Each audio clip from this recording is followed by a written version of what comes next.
bienvenue à tous. Merci d'être venus aussi nombreux pour notre première visioconférence. Voilà, avec notre invité d'honneur qui est Roland Gori. Roland Gori ce n'est pas la première fois qu'il vient à Rencontres et Débats Autrement. C'est déjà en 2008 qu'il a fait sa première conférence avec nous. C'était au sujet de pourquoi la haine de la psychanalyse, à propos de son livre Les exilés de l'intime.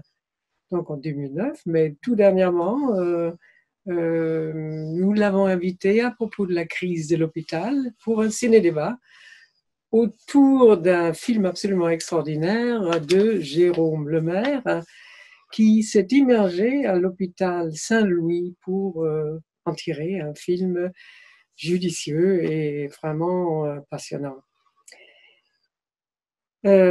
Pourquoi ces thèmes, d'une part la psychanalyse, pourquoi l'hôpital, vous allez comprendre par le parcours de Roland Gori, qui est psychanalyste d'abord, et il est toujours professeur honoraire de psychopathologie à l'université Aix-Provence, Aix-Marseille.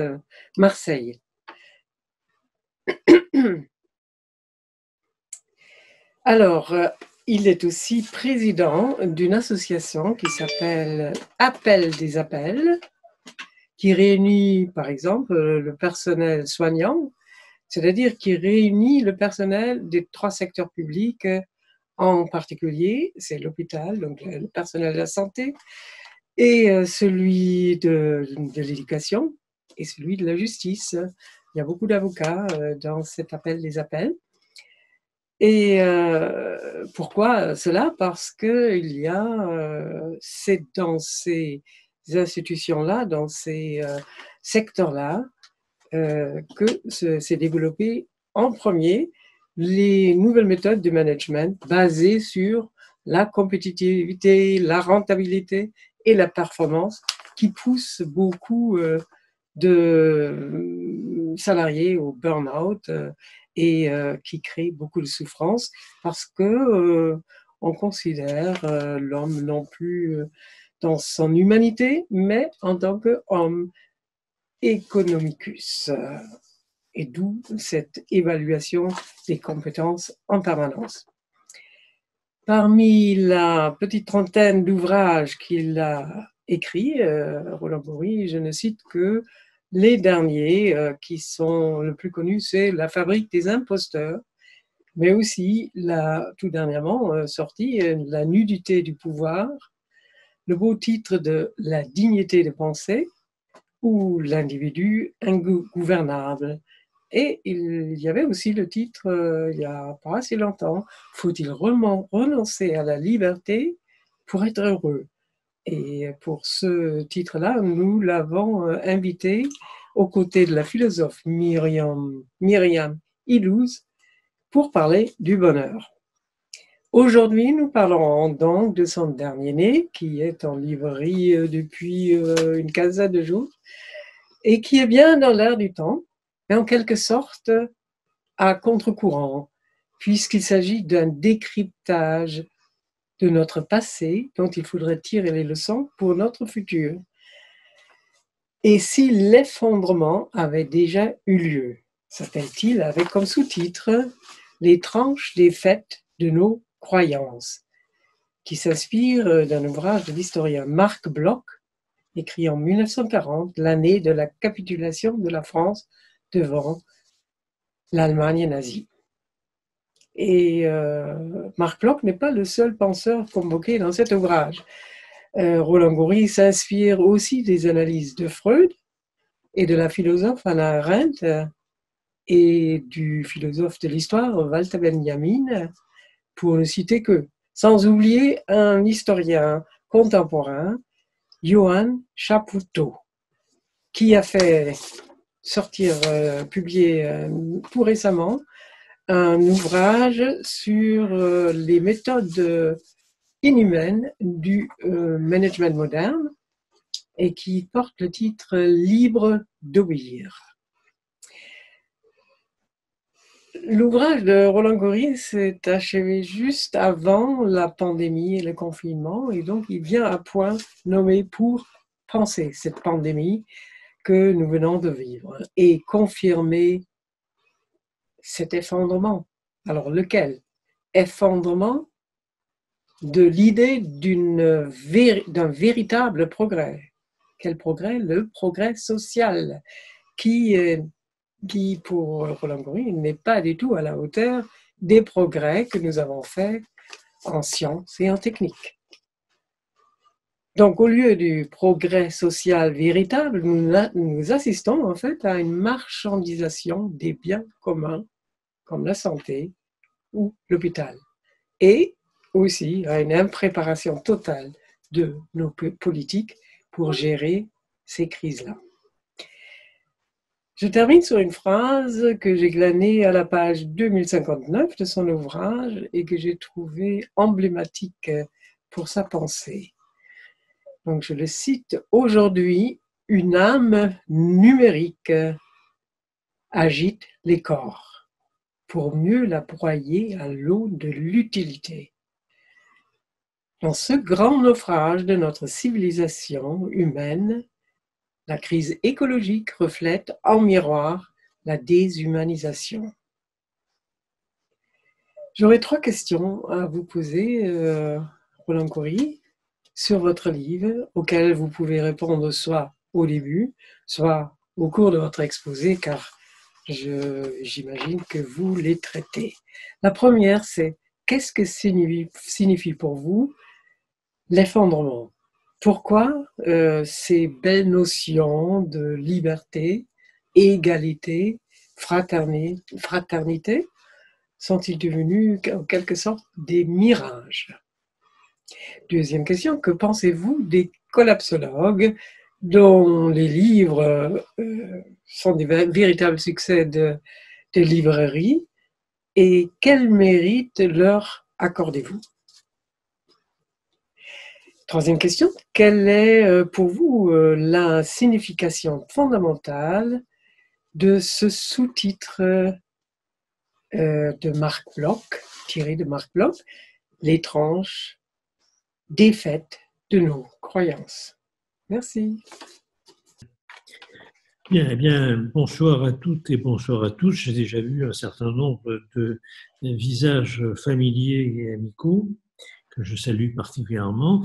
Et merci à Britt et à Christian de cette invitation au débat de l'association Autrement, que j'apprécie tout particulièrement. Alors, je ne vais pas, étant donné déjà ce qu'a pu dire Britt, je ne vais pas vous faire le résumé de mon livre, ce n'est pas le but. Je vais poser un certain nombre, si vous voulez, d'énoncés concernant les conditions de son écriture et, je dirais, les thèses que j'essaie de poser comme importantes, en tout cas, dans l'ouvrage.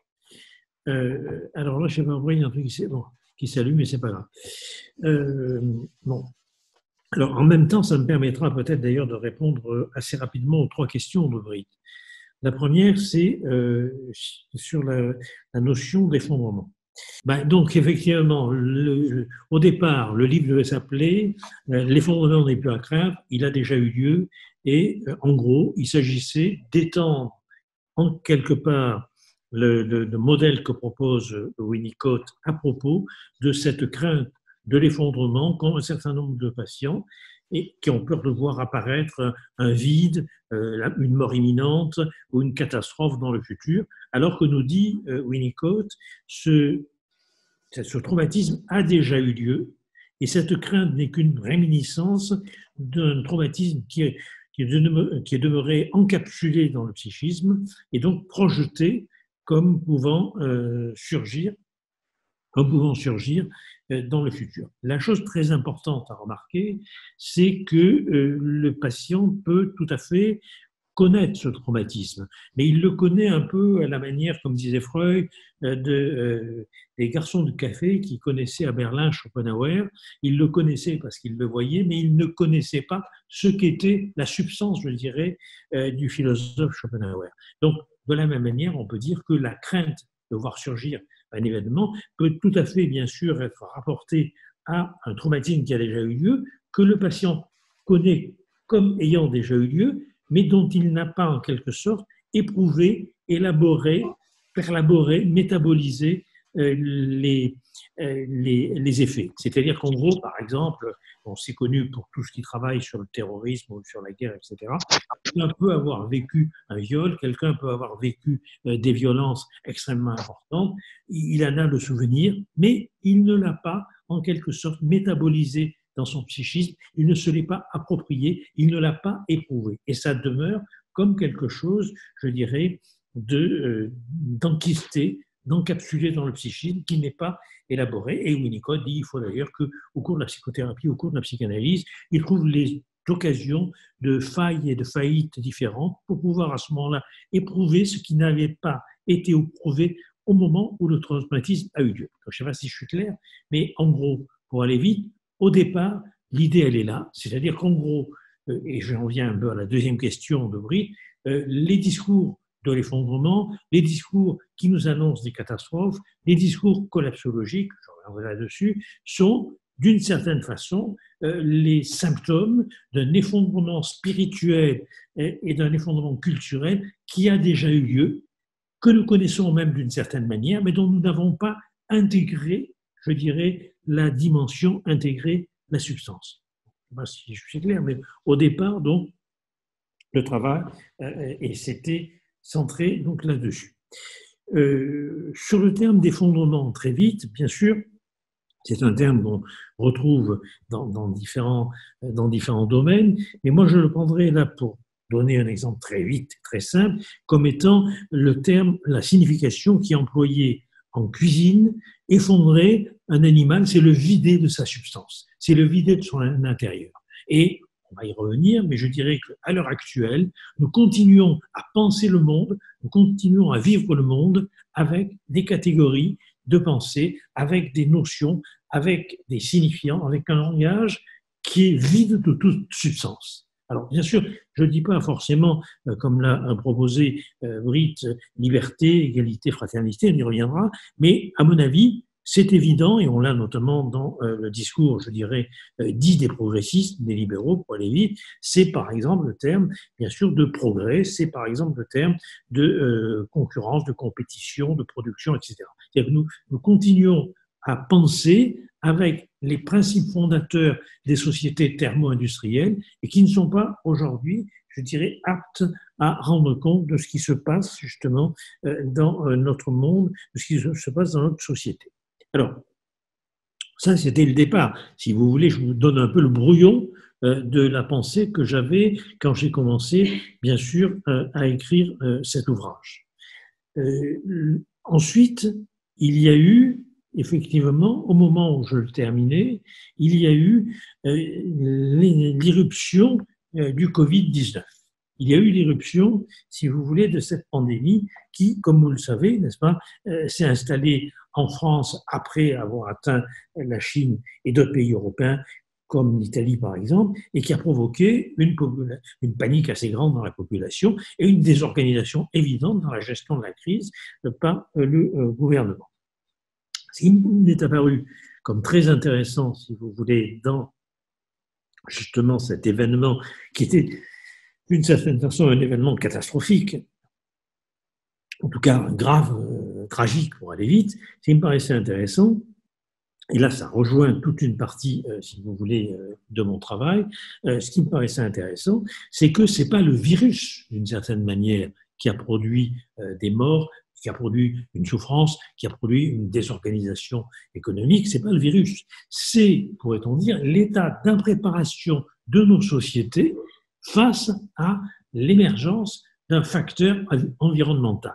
Et là, ça me permet très vite, puisqu'encore une fois, hein, je place ça comme un débat plus que comme une conférence, ce n'est pas du tout, à mon avis, l'objet de notre rencontre de ce soir, n'est-ce pas ? Il va de soi que les collapsologues ont parfaitement raison de nous annoncer, si vous voulez, toutes les catastrophes qui sont à venir, et en particulier d'un point de vue écologique, parce que il est certain que tous les signaux sont rouges. C'est-à-dire qu'il y a le phénomène de l'anthropocène, c'est-à-dire une surexploitation de la terre qui fait qu'elle n'a même pas la possibilité de se reconstituer en fonction de ce que nous lui prélevons. Il y a l'extinction des espèces, il y a la réduction de la diversité même de la nature, il y a, si vous voulez, la pollution, il y a bien sûr le réchauffement climatique, il y a les migrations de population, il y a tout un certain nombre d'événements, je ne vais pas les détailler ce soir, dont nous pouvons dire qu'ils constituent les symptômes d'un environnement à venir. Donc, et je vais essayer de préciser un petit peu les choses. D'une part, j'entends ces discours de l'effondrement comme les symptômes, si vous voulez, comparables, comparaison n'est pas raison, mais comparables à ce que l'on connaît en clinique psychiatrique, c'est-à-dire que les effondrements ont déjà eu lieu, n'est-ce pas, mais nous ne le savons pas, pour aller vite, nous ne l'avons pas éprouvé, nous n'avons pas pris la dimension de cet effondrement, c'est-à-dire que les effondrements qui vont venir sont en quelque sorte, si vous voulez, la matérialisation d'un événement spirituel, culturel, politique qui a déjà eu lieu, et en même temps, j'attire votre attention sur le discours de l'effondrement comme étant renvoyant à une réalité, mais une réalité dont, là aussi, on ne prend pas la mesure. C'est-à-dire que ce ne sont pas simplement les facteurs, si vous voulez, environnementaux qui produisent les catastrophes. Je crois que c'est ce point qui est extrêmement important. Ce ne sont pas les facteurs environnementaux.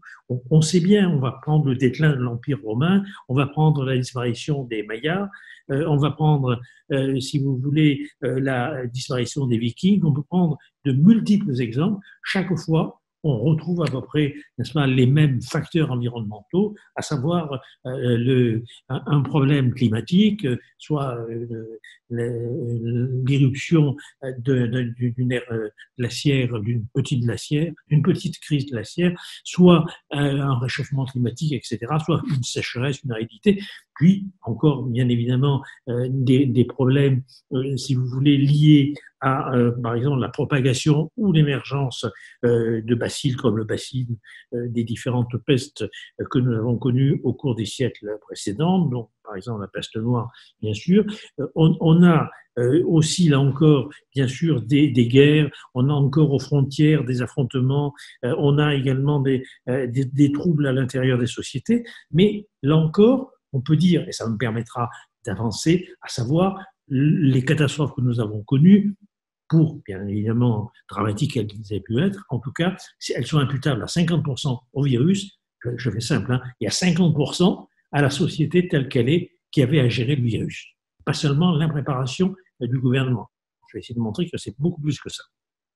Et donc, si vous voulez, si on prend justement, si on fait une analyse rapide, panoramique des différentes sociétés qui se sont effondrées, les différentes civilisations qui ont été en déclin, on rencontre cet aspect à la fois de facteurs d'environnement et dont, par exemple, si vous voulez, le bacille de la peste noire qui va, bien sûr, réduire toute une partie de la population, comme, encore une fois, des pluies torrentielles qui vont faire déborder le Tibre et inonder Rome, etc.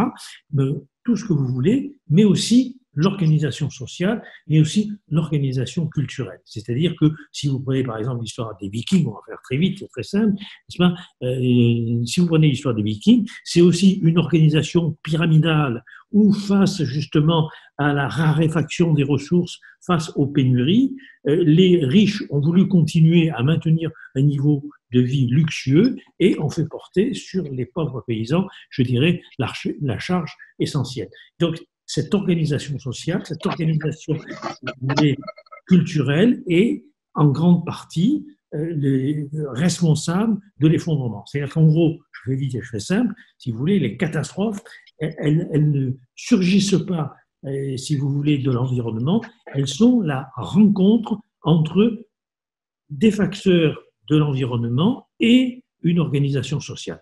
Et là, par exemple, comme vous l'avez vu, on va revenir à cette question de pandémie. Effectivement, c'est là où j'ai rajouté quelques pages dans mon bouquin sur la pandémie, parce qu'on voit bien que ce n'est pas simplement, si vous voulez, le coronavirus De toute façon, c'était prévu depuis des dizaines d'années.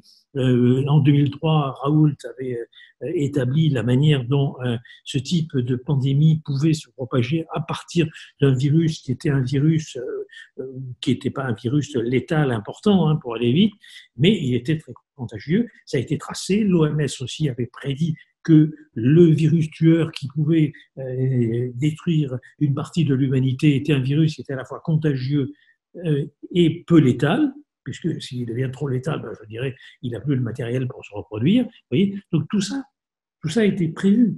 Et c'est pas, ça ne sera pas la dernière des épidémies, et ce n'est pas la première pour aller très vite. Bon.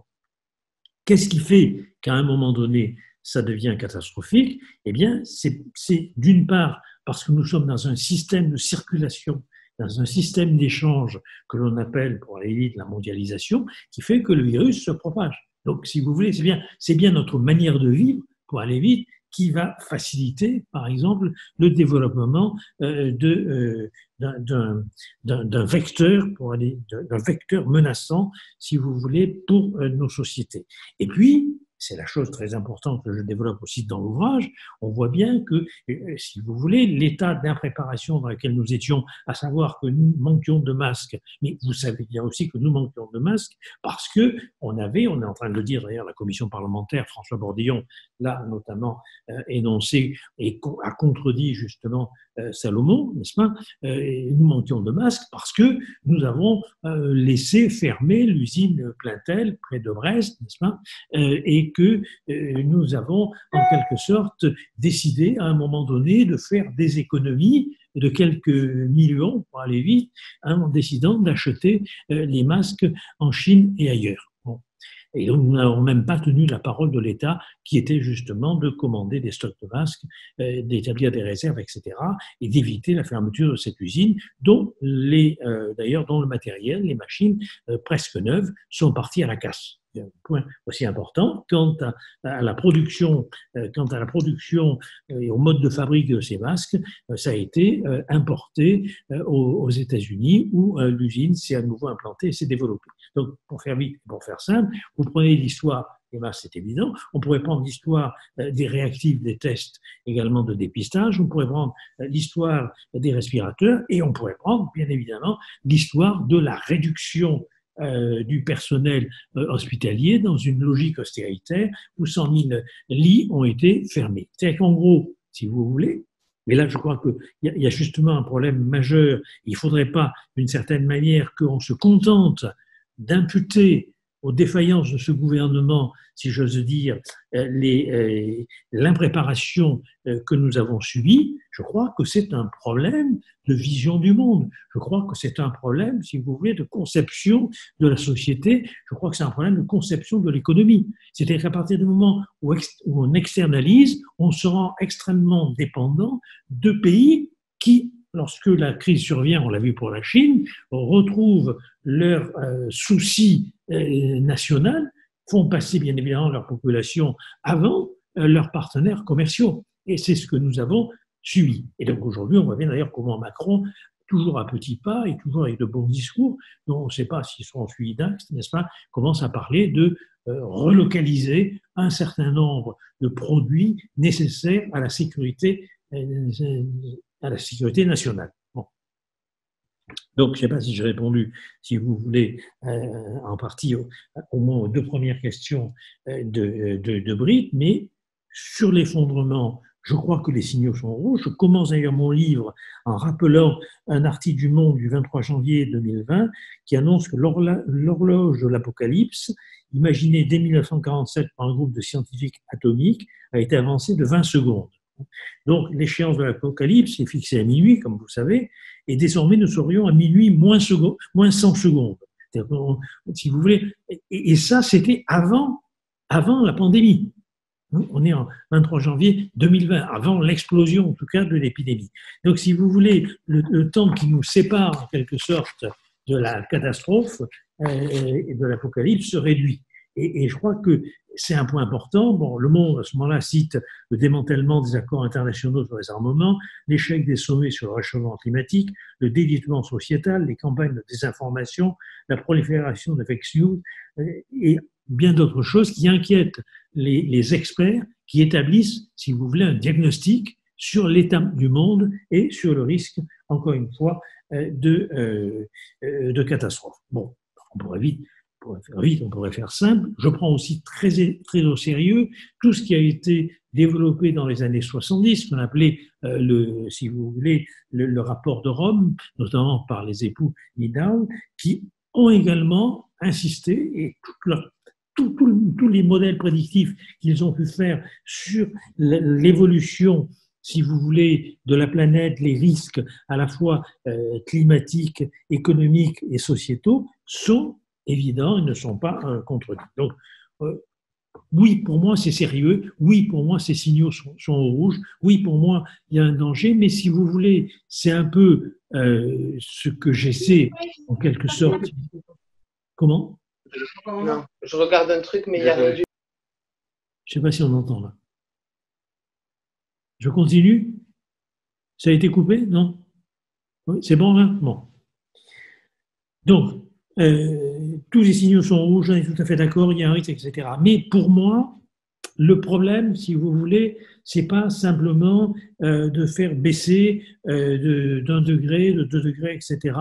Le risque de réchauffement climatique. C'est pas seulement de lutter contre la déforestation, parce que là aussi, si vous travaillez un peu l'histoire entre guillemets des effondrements des civilisations, l'érosion des sols, la déforestation sont extrêmement importantes. Et si vous prenez l'exemple, si vous voulez, du coronavirus, c'est très intéressant parce que on voit bien comment, ça a été pareil pour la peste noire et autres, on voit bien comment, en quelque sorte, si vous voulez, le vecteur d'une épidémie, eh bien, il est souvent, en quelque sorte, à l'état potentiel chez les animaux sauvages, et c'est parce que les hommes, en déforestant, en essayant de gagner sur des terres qu'ils s'approprient pour les rendre cultivables, se rapprochent, si vous voulez, rapprochent des animaux domestiques, de ces animaux sauvages qui sont des réservoirs à bactéries et des réservoirs à virus. Donc ça, c'est aussi un point important, c'est-à-dire que, vous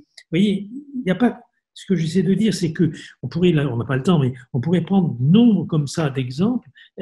C'est pas ces exemples de manière isolée qui montrent que nous avons maltraité la terre, maltraité le vivant. Mais de toute façon, comme j'ai souvent tendance à le dire, comment voulez-vous que, en quelque sorte, nous traitions mieux la terre que nous traitons nous-mêmes et que nous traitons nos semblables? Nous les traitons de la même manière. Nous les traitons comme, justement, on va revenir à la question de l'effondrement finalement symbolique, c'est de ça dont je parle, à l'effondrement des manières de penser le monde et de le vivre, n'est-ce pas ? C'est-à-dire que nous traitons l'autre, nous-mêmes et la Terre, n'est-ce pas, comme un stock d'énergie à exploiter à l'infini. Et ça provient justement des lumières mortes, des lumières des astres morts de la fin du 19e et du début du 20e, à savoir que c'est par la productivité, par la production, que c'est, si vous voulez, par le développement de l'industrie, des techniques portées par les sciences. Hein, pas le temps de retrouver la citation, mais je donne une citation, c'est à l'exposition européenne de 1933, où il est dit en gros que la science trouve, la technique applique et l'homme doit s'adapter. Vous voyez, ben c'est en gros c'est cette matrice culturelle, symbolique pour penser le monde et le vivre qui est complètement obsolète. C'est, si vous voulez, tout à fait comparable aux lunes mortes qui continuent à éclairer l'univers. Bon. Alors, donc oui, je prends les collapsologues au sérieux, mais je me cale pas de la même façon pour aller vite. J'ai plus, d'ailleurs, j'ai plus d'affinité avec des historiens souvent. Bon, effectivement, on revient à la troisième question. J'essaie d'abord de répondre un peu à Britt sur l'étrange défaite. Moi, je trouve bon, j'adore Marc Bloch. J'ai beaucoup cité dans mon bouquin précédent Marc Bloch à propos des rois thaumaturges, mais j'adore aussi son travail sur Combat pour l'histoire, etc. Et l'étrange défaite qui est vraiment quelque chose d'extraordinaire, parce qu'il montre bien là aussi nous n'avons pas été battus par les Allemands, entre guillemets, parce qu'ils étaient plus puissants, c'est pas ça.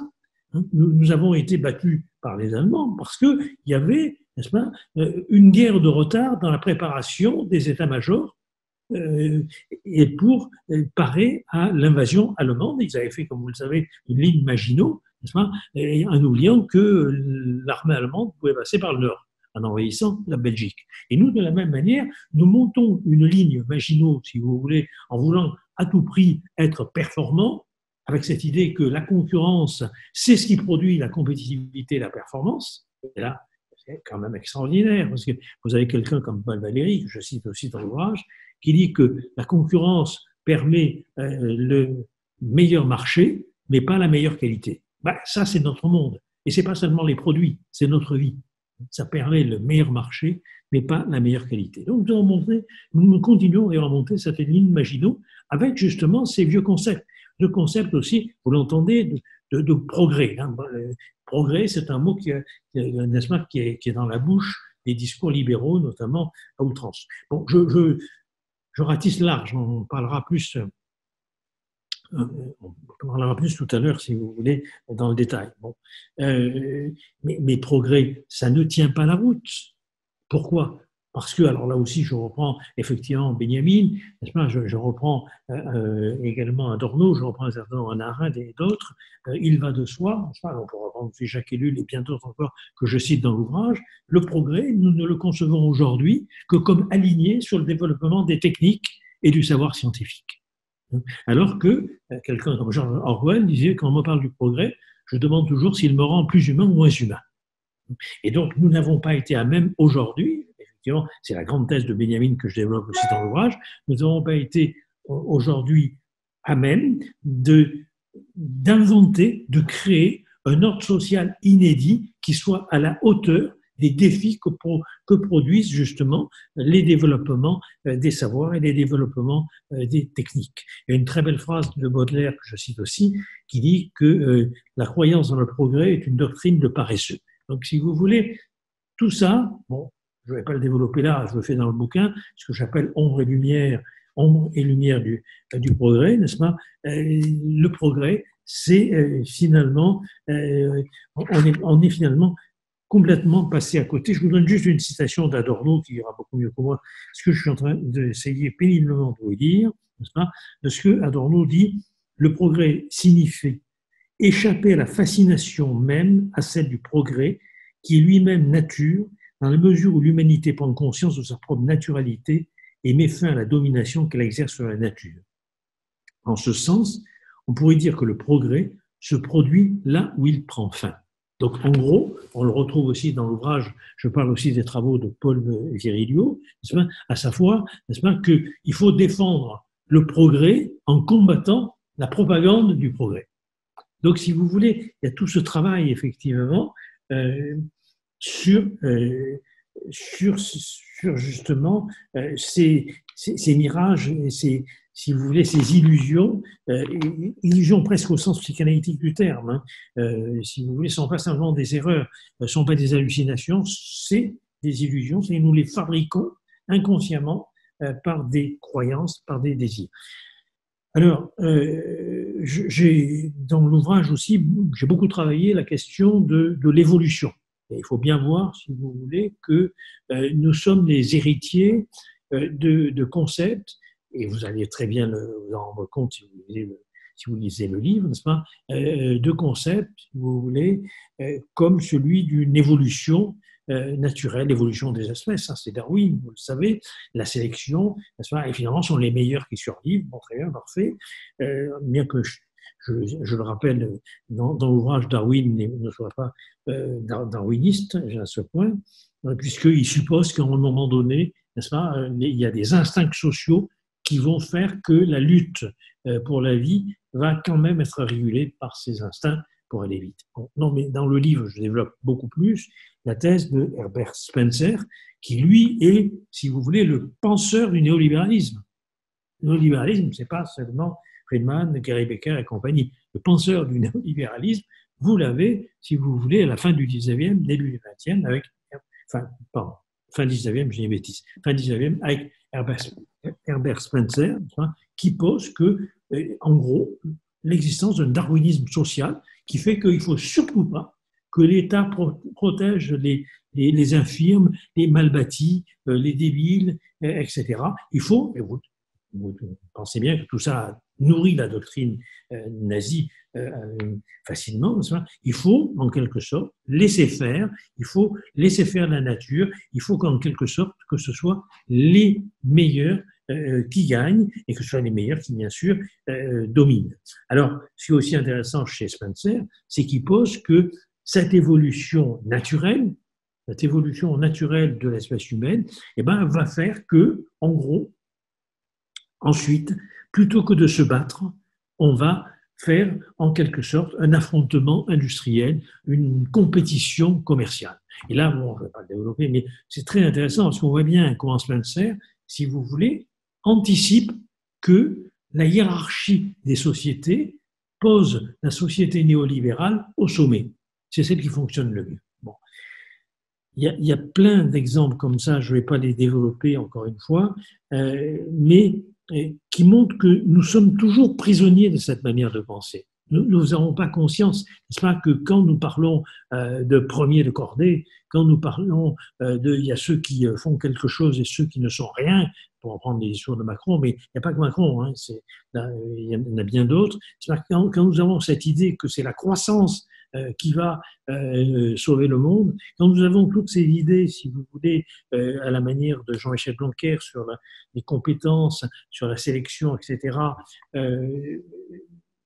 toutes ces idées, nous les avons héritées, si vous voulez, d'une révolution symbolique, puisque quand même ça a été une révolution symbolique que l'émergence de ces sociétés thermo-industrielles, une révolution symbolique qui est morte, qui est obsolète. Et nous fonctionnons donc avec des concepts, avec un langage qui est effondré au sens de vidé de sa substance.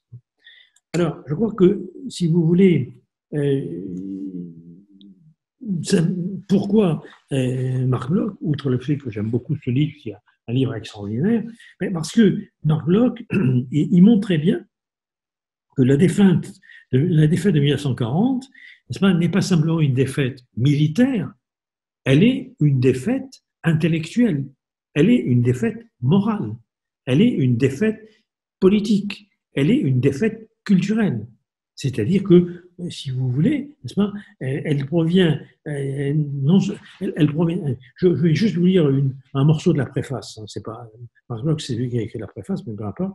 La défaite de 1940 fut d'abord une défaite militaire, elle provenait, non comme on a d'abord voulu le croire, de l'infériorité numérique des forces et des armements mis en ligne par la France et l'Angleterre, mais d'une faillite intellectuelle et d'une faillite administrative.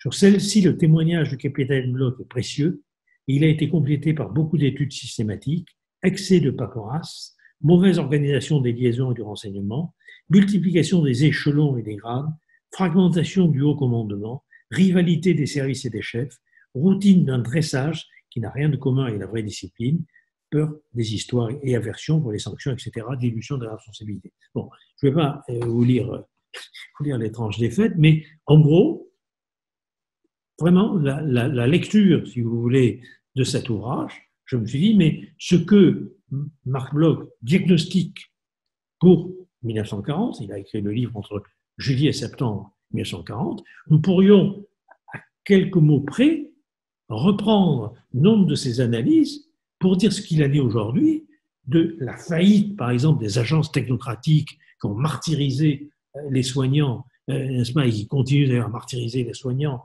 avec la tarification à l'activité, avec des logiques gestionnaires, avec la réduction des moyens, avec le travail à flux tendu, avec la taylorisation des tâches, avec, si vous voulez, cette espèce d'obésité bureaucratique que l'on constate dans tous les services aujourd'hui publics, et encore une fois, le néolibéralisme est bien plus bureaucratique que nombre d'autres régimes, paradoxalement, et donc, on pourrait, entre guillemets, montrer que on a les mêmes problèmes, et que lorsque, par exemple, les soignants se sont trouvés libérés, débridés de ces curatelles technico-administratives, ils ont fait leur métier. Ils ont enfin pu faire leur métier. Et c'est quand même assez paradoxal, n'est-ce pas, que on ait voulu en faire des héros. Il y a un entretien dans Le Monde de Marie-Josée Delvaux là-dessus qui est pas mal, fabriqué, hein, qui est pas mal œuvré, pour aller vite, n'est-ce pas, où elle montre très bien que non, ils ont fait leur boulot. Or, si vous voulez, si vous prenez aussi Mark Locke, vous l'avez ça. Mark Locke, il dit quoi? Il dit le meilleur soldat, c'est pas un héros. Le meilleur soldat, c'est celui qui fait son boulot. Et il dit, il fait son boulot dans la vie militaire comme il faisait son boulot dans la vie civile. C'est-à-dire que vous avez une homogénéité de la manière dont les gens se comportent quand ils sont, si vous voulez, dans l'éthique de leur métier dans la vie civile, qu'ils soient ouvriers, qu'ils soient employés, qu'ils soient artisans, qu'ils soient intellectuels, qu'ils soient professeurs, ils marquent l'autre, n'est-ce pas, ou qu'ils soient militaires. Et donc, si vous voulez, bon, encore une fois, je ne peux pas résumer 300 pages comme ça, et j'avais décidé de ne pas faire une conférence, mais de vous parler du bouquin de manière spontanée, et c'est ce que je suis en train de faire, comme vous l'avez compris, n'est-ce pas? Eh bien, il est évident que c'est pas le réchauffement climatique, le trou dans la couche d'ozone, d'ailleurs, qui est en train de s'améliorer. Bon, ça n'est pas la déforestation, ça n'est pas les crises sociales. Non, c'est pas ça. C'est qu'en gros, nous n'avons pas su inventer un langage à même de rendre compte du caractère inédit des événements que nous rencontrons dans le monde et en nous-mêmes peut-être. Voilà. Alors, je ne sais pas si je suis simple et clair, mais ça, c'était pour répondre un peu aux questions, si vous voulez, de Britt. Alors, donc, il y a le premier chapitre, n'est-ce pas, un spectre entre le monde, l'effondrement qui vient. Bon, ouais, oui, je crois que jamais autant qu'aujourd'hui, si vous voulez, on a eu ce développement, les collapsologues, bien sûr, mais bien, enfin, ça fait 50 ans que cette histoire dure, n'est-ce pas, où on alerte en quelque sorte sur l'état des lieux. Alors, est-ce qu'il est encore temps de penser l'effondrement qui vient? J'en sais rien. C'est le deuxième chapitre. Mais ce que j'essaie de dire, en tout cas, c'est ça. C'est-à-dire qu'en gros, si vous voulez, nous ne pourrons pas faire l'économie, d'une nouvelle révolution symbolique. C'est-à-dire de l'invention d'un nouveau langage, de nouvelles catégories de pensée, si vous voulez, de nouveaux concepts, de nouvelles notions, de nouvelles manières d'être, comment dire, en rapport avec nous-mêmes, avec les autres et avec le monde. Et je crois que là, il y a un point que je développe beaucoup dans l'ouvrage, mais là, je n'ai pas le temps de vous en parler, surtout que je ne sais pas si je n'ai pas un peu dépassé, on verra. Mais c'est que nous sommes aujourd'hui oublieux de notre histoire. Et quand je dis oublieux de notre histoire, n'est-ce pas, c'est pas simplement, je dirais, le psychanalyste qui parle, c'est justement dans l'ouvrage, j'essaie dans l'ouvrage de montrer que la psychanalyse a une théorie de la mémoire qui pourrait éclairer, si vous voulez, les processus émancipateurs d'une histoire. Alors, je ne vais pas là détailler sur mémoire et histoire, c'est un peu compliqué, ou remémoration, je le fais dans le livre. Disons, pour faire vite et pour faire simple. Je crois qu'aujourd'hui, l'actualisme, ce que Nicolas Berdyaev appelle l'actualisme de la machine, l'actualisme technique, pour aller vite, n'est-ce pas, est le mode dominant de notre manière de penser le temps. Et dans l'ouvrage, j'essaie de montrer justement que nous n'avons pas été à la hauteur du défi de la modernité. Le défi de la modernité, il est posé d'entrée de jeu par Baudelaire quand il définit le moderne comme étant le fugitif, le transitoire, le contingent. Le défi de la modernité, c'est une discordance des temps qui surgit en quelque sorte au cours du XIXe siècle, à partir du moment où, on va dire, il y a une crise de l'autorité, il y a une crise du rapport à la tradition qui fait que ce sur quoi le moderne va se tourner, c'est un futur, mais dans une conception du futur comme la fluidité d'instants successifs qui conduit à cette perversion du futur que l'on appelle la mode. Être à la mode, disait Barthes, c'est toujours être en retard. Et donc j'essaie de montrer justement, vous voulez, dans l'ouvrage, que c'est ce défi que nous avons relevé. C'est-à-dire que face à un 19e siècle qui constitue ce que les historiens appellent une discordance des temps, entre passé, présent et futur, nous avons en quelque sorte à réinventer, et c'est là où Walter Benjamin m'aide énormément à penser, et je le mets en rapport avec justement les théories de la mémoire chez Freud notamment, c'est-à-dire que nous avons à penser, si vous voulez, c'est un autre rapport au temps qui finalement évite les deux perversions majeures d'un régime de temporalité, à savoir, n'est-ce pas, ce que Sioran appelle, que je cite beaucoup aussi dans l'ouvrage, la pensée réactionnaire, c'est-à-dire c'était mieux avant, le discours décliniste, c'était mieux avant, c'était mieux au commencement du temps, hein, le salafisme, c'est ça d'une certaine manière, c'est mieux à l'origine, c'est mieux au commencement, ou bien le discours, n'est-ce pas, si vous voulez, du faux moderne, c'est-à-dire le discours de la mode, le discours de c'est mieux, c'est mieux ce qui va apparaître demain et qui va aboutir, par exemple, bon, pas le développer non plus, mais aux folies de la singularité, du transhumanisme, etc. C'est-à-dire où déjà on est dans un futur où nous nous percevons de notre présent déjà comme machine à améliorer. Donc, pour faire vite, pour faire simple, il y a toute une partie, si vous voulez, de l'ouvrage, après avoir essayé de montrer justement comment après avoir déconstruit en quelque sorte toutes les illusions évolutionnistes, progressistes, etc., qui reposent aussi sur une conception du temps, qui est une conception très marquée sur un plan théologique, c'est-à-dire le temps est considéré comme étant une flèche orientée vers le futur, une flèche, donc un élément linéaire, homogène et continu. Ce qu'une aberration, même d'ailleurs pour la physique quantique, c'est un problème. Vous voyez, donc j'en parle un peu d'ailleurs dans l'ouvrage. Alors, justement, là encore, ce rapport au temps est en quelque sorte à retravailler. Et ça, je le fais, c'est vrai, Britt l'a dit très justement, je le fais à l'aide des historiens que j'aime bien, hein, pas forcément d'ailleurs les historiens contemporains, mais davantage ceux de la génération précédente.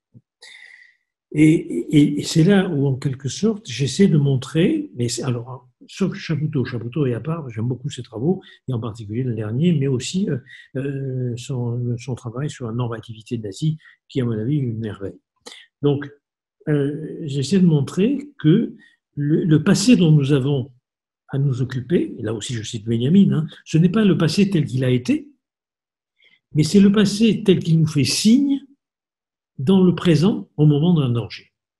Et d'ailleurs, j'ai retrouvé, dans le livre, vous le verrez, si vous le lisez, j'ai retrouvé des passages de Lacan qui dit un peu la même chose, hein, à propos justement de l'histoire n'est rien d'autre que ce qu'elle s'écrit, et elle ne peut s'écrire qu'à rebrousse-poil, c'est-à-dire à partir des préoccupations, si vous voulez, présentes de l'historien.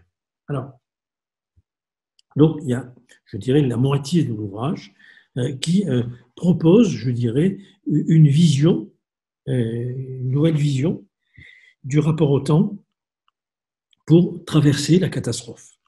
Et j'insiste beaucoup sur la mémoire, sur la remémoration. Pour vous donner un exemple, je vais prendre les questions, parce que je vois qu'il y en a un paquet là.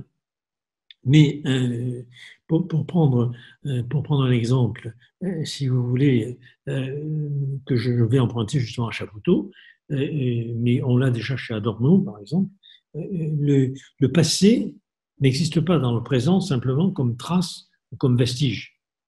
Le passé existe dans le présent comme des formes réactualisées, c'est-à-dire ce que nous, on va appeler transfert, par exemple.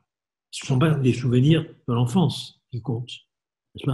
Le passé dont un psychanalyste va s'occuper, c'est par exemple la manière dont va se comporter un analysant dans son rapport, si vous voulez, à l'analyste, en tant que cette manière de s'adresser, de parler, de dire, n'est-ce pas, cette manière d'être, eh ben, elle n'est pas en quelque sorte les traces du passé, elle est actualisation du passé.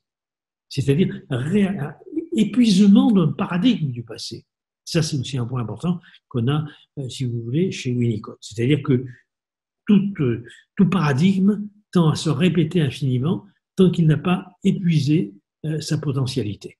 Et je crois que c'est ce qui est en train de se passer. Donc, si vous voulez, pour reprendre par exemple Chapoutot, quand Chapoutot repère en quelque sorte une certaine généalogie, pour aller vite, dans le nouveau management, et puis, je dirais, les modes d'organisation nazis, si vous voulez, ce qui me paraît très important, bon, moi je le développe à ma manière avec Adorno, mais ce qui me paraît très important, c'est qu'en gros, il y a Hannah Arendt en a parlé aussi, je développe aussi avec Hannah Arendt, c'est qu'en gros, c'est pas les insignes, les vestiges nazis, ou c'est pas les petits cons qui vont casser dans les cimetières juifs. Le nazisme, il n'est pas là. Le nazisme, il est à notre insu et sous une forme insidieuse, n'est-ce pas, par des manières de penser, des manières de se comporter, des manières de dire le monde qui sont, à notre insu, un héritage du nazisme. C'est ça qui est important. Pour prendre un exemple très simple, très simple, que je développe dans l'ouvrage, n'est-ce pas, la technicisation du monde, et on sait quand même que, par exemple, il y a eu tout un développement chez plusieurs auteurs considérant que, finalement, le nazisme n'était que le capitalisme industriel poussé à ses limites, n'est-ce pas, eh bien, et qui transforme finalement l'humain en matériau, dans le côté le plus horrible et abominable des choses. N'est-ce pas, lorsque, par exemple, Hannah Arendt reprend on a beaucoup glosé sur la banalité du mal, mais lorsqu'il reprend au cours du procès d'Eichmann, n'est-ce pas, une pensée purement administrative, purement technique, purement utilitaire, là, on a une forme de pensée nazie.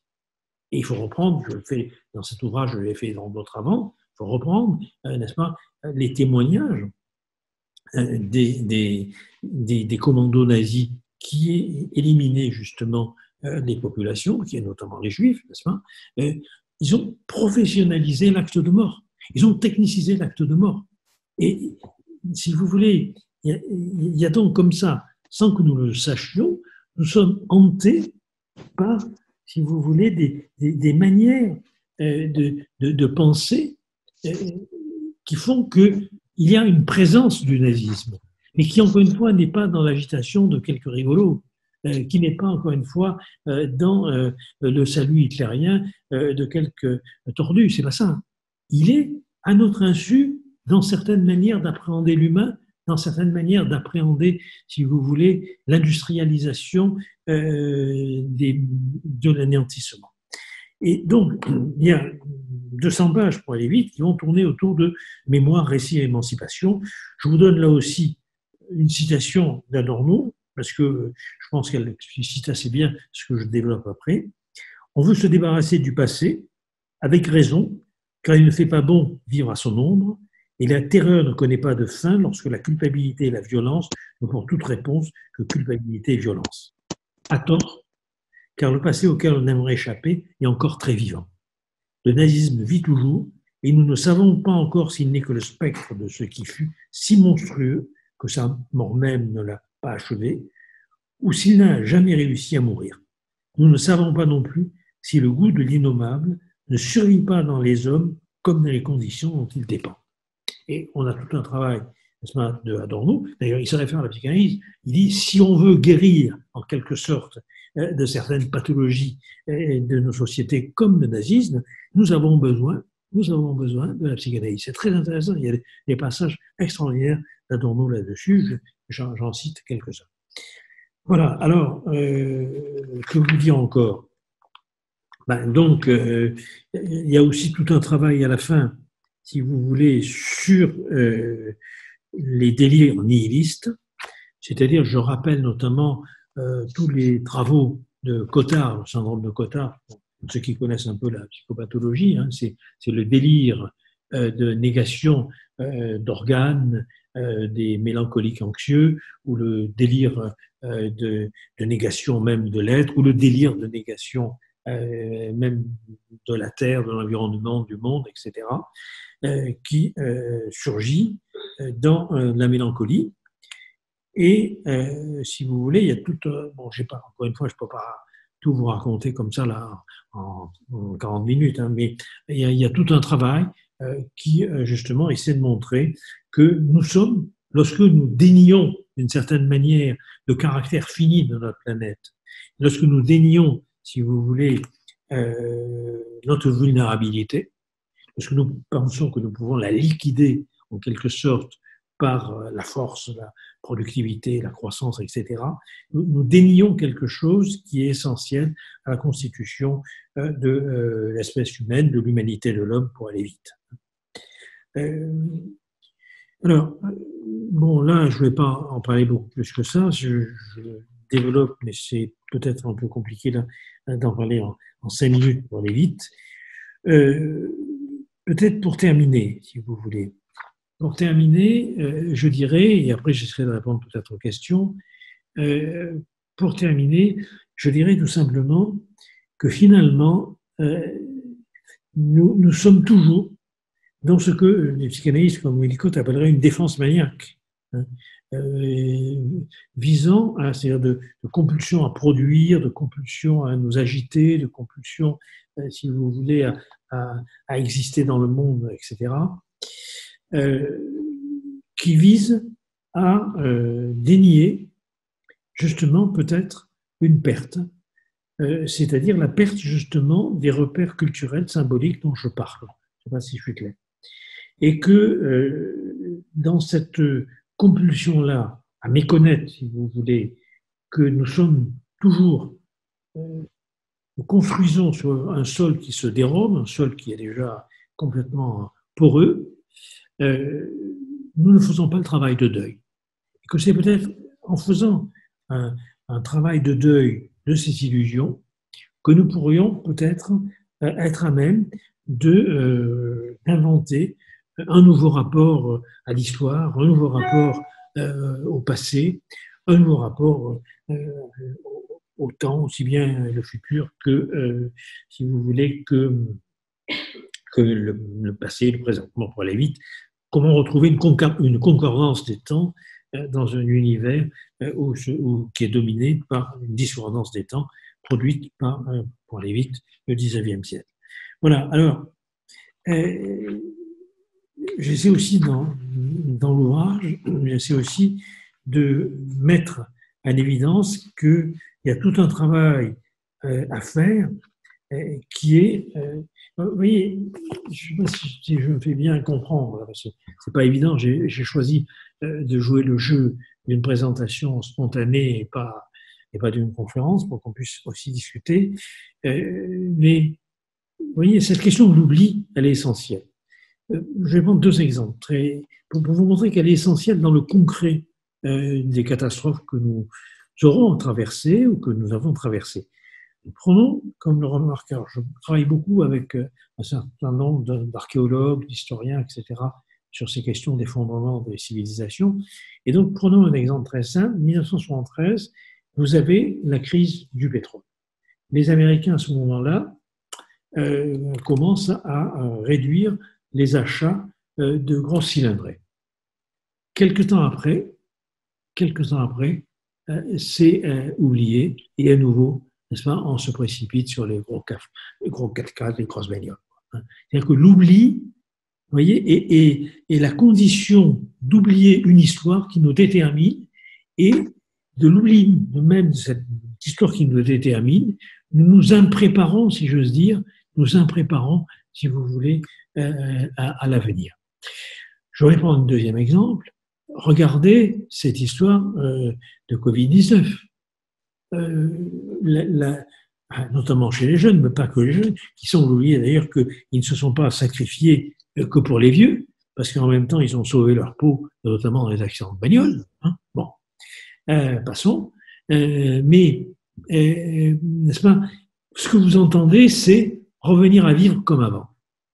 Ce que vous entendez, c'est, en gros, oublier cette épidémie dont nous savons parfaitement, et Delfrécy a été très prudent parce qu'il parle, n'est-ce pas, d'une 2e vague en octobre ou en novembre, n'est-ce pas, mais la 2e vague, elle y est déjà. Elle aura lieu peut-être si vous voulez, en octobre, en novembre, en décembre, mais elle y est en tant que, n'est-ce pas, encore une fois, nous n'allons pas éradiquer tous les virus, il y en a je ne sais plus combien de millions qui existent dans le monde, et comme je le rappelle aussi dans l'ouvrage, il y a ce qu'on appelle l'amphibiose, c'est-à-dire qu'un virus peut être positif ou négatif selon les conditions du milieu où il se développe. Et les conditions du milieu où il se développe, ce sont aussi celles que nous fabriquons.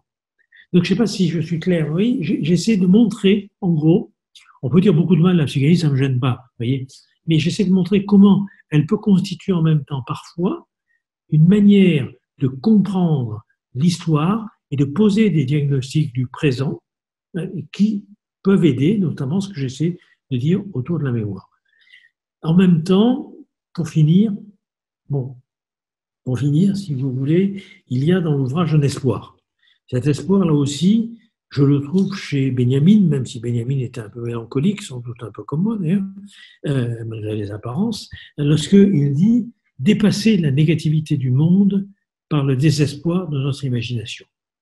Il y a là chez Benjamin, si vous voulez, cette idée, en gros, de créer des utopies qui ne sont pas, ça aussi j'en parle beaucoup dans le bouquin, qui ne sont pas au bout du chemin. L'utopie, habituellement, c'est les lendemains qui changent, c'est les programmes d'ailleurs qu'on ne tient jamais, comme vous savez, mais c'est pour demain. C'est pas ça. Là, il y a une falsification du rapport au temps.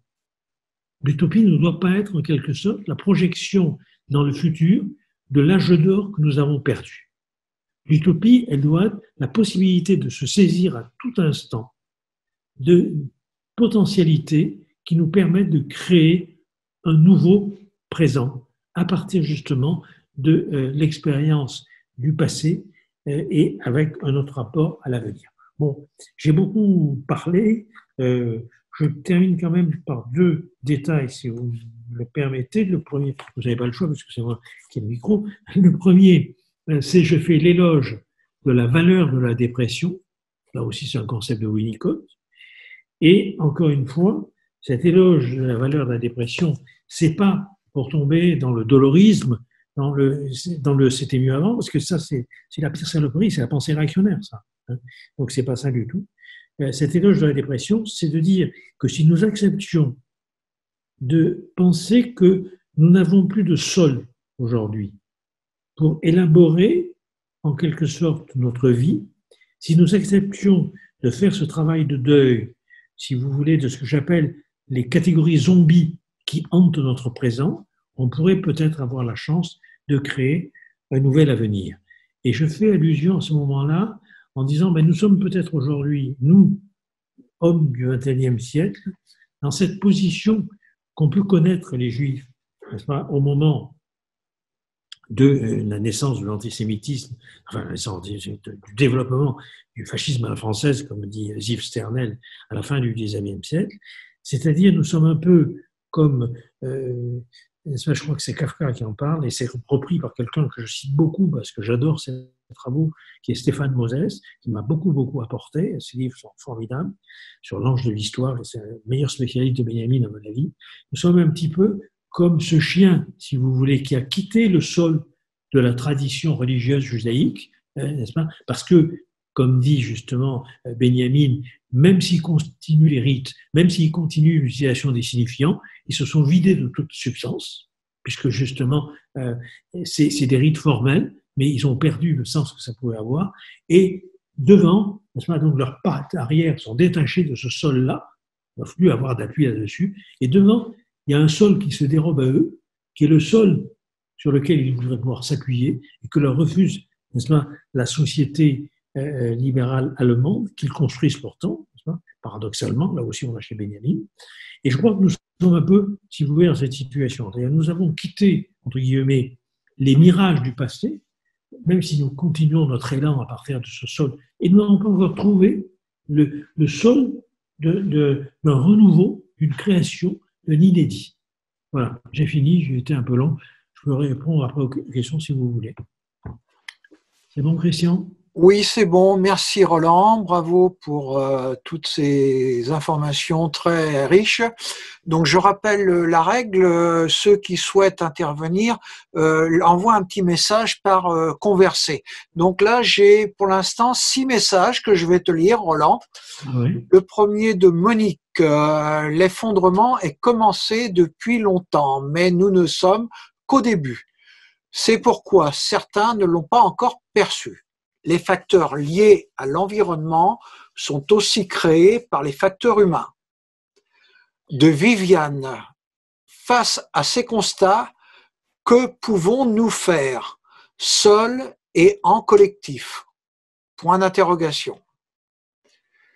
Monique à nouveau, le progrès s'apprécie par rapport à un point de référence, le problème est de déterminer lequel.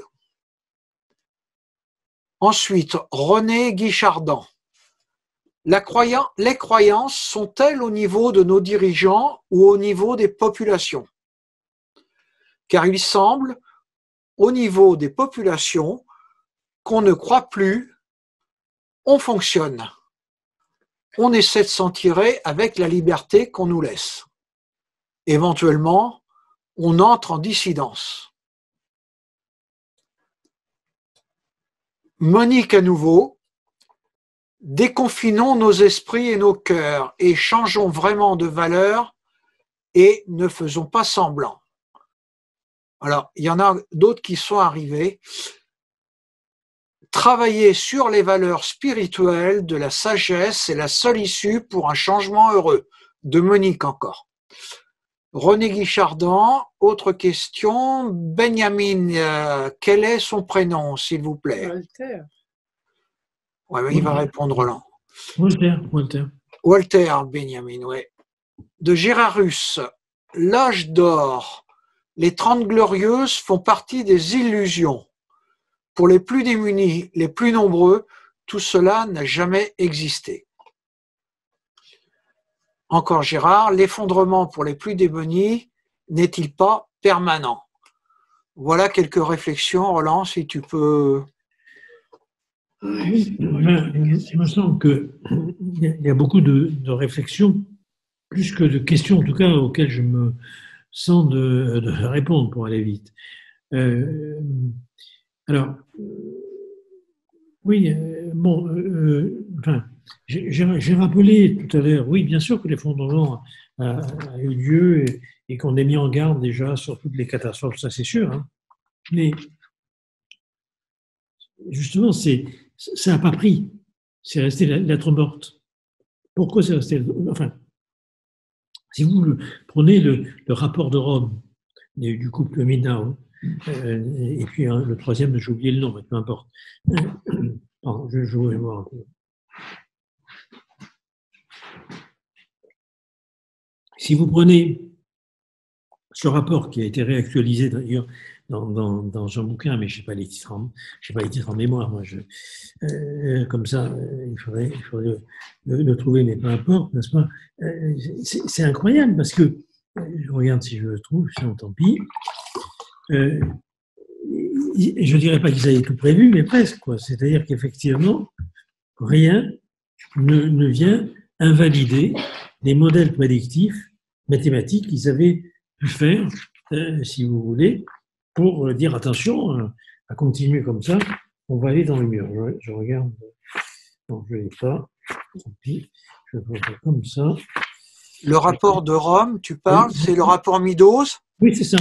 Donc, voilà le. Les limites de la croissance. Voilà il a été réactualisé. Oui, tout à fait. Voilà, c'est ça.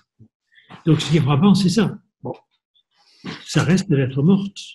On nous dit, si vous voulez, tous les jours, réchauffement climatique. Parce que, vous voyez, je crois que c'est Monique qui a parfaitement raison quand elle dit ça. Je crois que c'est Monique, je ne suis pas sûr. Oui, c'est ça, c'est Monique. Bien sûr, les facteurs, ce que j'appelle les facteurs environnementaux, ils ne proviennent pas d'un environnement qui serait hétérogène à nos manières de vivre. Puisque, comme j'ai essayé de le montrer tout à l'heure, si sur les marchés de Wuhan, il y a des gens qui bouffent des animaux sauvages, il se trouve que c'est parce qu'il y a une plus grande proximité aujourd'hui entre les animaux sauvages, les animaux domestiques et les humains. Or, nous savons, quand nous prenons, là aussi je ne vais pas vous faire un cours sur les différents déclins des civilisations du passé, mais nous savons que la déforestation provoque des érosions des sols, provoque, si vous voulez, pour avoir plus de terres cultivables, on épuise davantage la possibilité de les cultiver. Et qu'à un moment donné, c'est la thèse de Malthus aussi, l'augmentation de la population fait qu'elle s'affronte. Ou alors, vous avez la famine. Enfin, donc, effectivement, c'est ce que j'ai essayé de dire, mais malheureusement, je crois qu'il faut lire le bouquin aussi, hein, je vous dis franchement, parce que c'est pas évident toujours de pouvoir facilement exposer ça. Mais il y a justement un entrelacement complet entre notre manière de vivre et, si vous voulez, ce qui émerge. N'est-ce pas ? On va pas. Alors aujourd'hui, on va vous dire, il faudrait supprimer l'avion dès qu'il y a une possibilité alternative, moins de 4 heures. C'est bien gentil, bien sûr. Bon, pourquoi pas ? C'est pas le problème. Mais si vous voulez, on prend toujours les problèmes d'une manière tout à fait partielle, de manière fragmentaire, comme quand on va dire aujourd'hui, le problème des masques, c'est la faute de Marisol Touraine. Oui, c'est vrai. Le problème des masques, c'est la faute d'Agnès Buzyn. Oui, c'est vrai. Le problème des masques, c'est la faute de Salomon, puisqu'il a écrit en 2018, n'est-ce pas, qu'il y aurait des problèmes en cas d'épidémie. Bon, on peut même mettre dans le coup mon ami François Bourdillon. C'est-à-dire qu'effectivement, il a écrit une lettre, mais il n'a pas démissionné, pour aller vite. Non. Mais ça va être, si vous voulez, c'est, comment dire, c'est un cul de confetti, si je peux m'exprimer ainsi, parce que c'est l'ensemble des choses.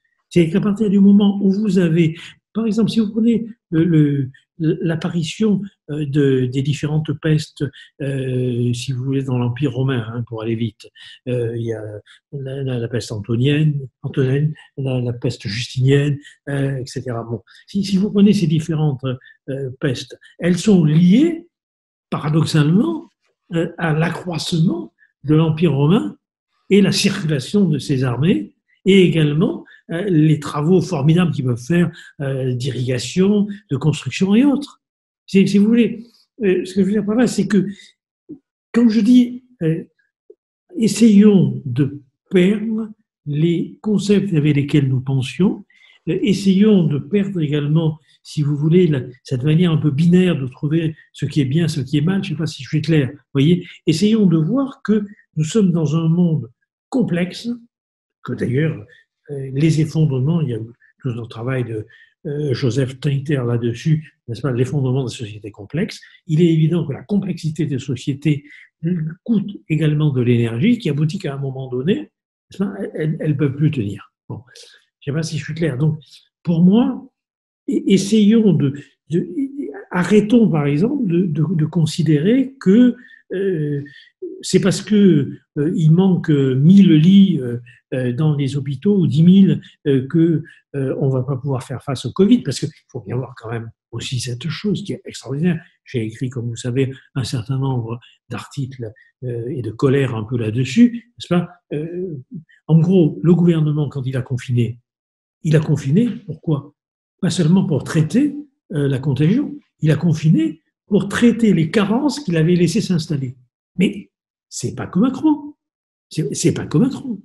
N'est-ce pas ? On peut remonter, il y a Hollande avant, il y a Sarkozy avant, et il y a la LOLF, il y a tout ce qui a été établi dans les années 90 et 2000 concernant une nouvelle manière économique de vivre le monde, qui est aberrante parce qu'elle n'est même pas économique. La preuve, c'est qu'on a économisé, si vous voulez, quelques dizaines de millions sur les stocks de masques, qu'on n'a pas voulu acheter et payer à Plaintel, n'est-ce pas, à l'entreprise de Plaintel. Mais par contre, ça nous a coûté des milliards. Donc, si vous voulez, en gros, nous sommes dans une... Et là aussi, nous sommes... Enfin, ce que je rencontre, et après je vais vous laisser me poser d'autres questions, mais ce que je rencontre chez les historiens, archéologues, anthropologues qui s'intéressent à l'effondrement des sociétés. Qu'est-ce qu'ils disent notamment ? Ils disent que ça provient d'un conflit d'intérêts entre le conflit d'intérêts à court terme des élites et l'intérêt à long terme des populations. Ça, vous l'avez chez les Vikings, vous l'avez chez les Incas, vous l'avez chez les Romains. Donc, on a cette expérience. On vous en parle? Non, on ne vous en parle pas. Et là aussi, on pourrait revenir là-dessus. Vous voyez, on ne vous en parle pas. Pourquoi? Parce qu'on n'a pas compris que, à la manière de Michel Foucault ou de Benjamin, comme Foucault dit, l'histoire est la science des remèdes. Donc, c'est un peu ce que je propose. Alors, pas forcément l'histoire très chiante des positivistes, type Langlois et Seigneur-Boss, pas forcément les histoires, n'est-ce pas, qui sont un peu à la mode aujourd'hui. C'est pas ça. Je parle d'une certaine manière de trouver dans le passé, si vous voulez, des éléments de formation et d'information qui nous permettent de comprendre le présent. Et sans comment dire, sans que ce soit forcément l'affaire de spécialistes.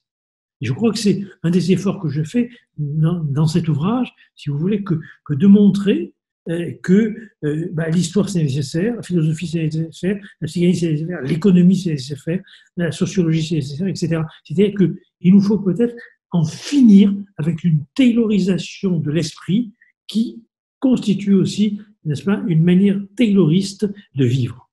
Je ne sais pas si je suis clair. Alors, je ne sais pas s'il y a d'autres questions auxquelles je peux répondre, mais là, j'ai déjà pas mal répondu.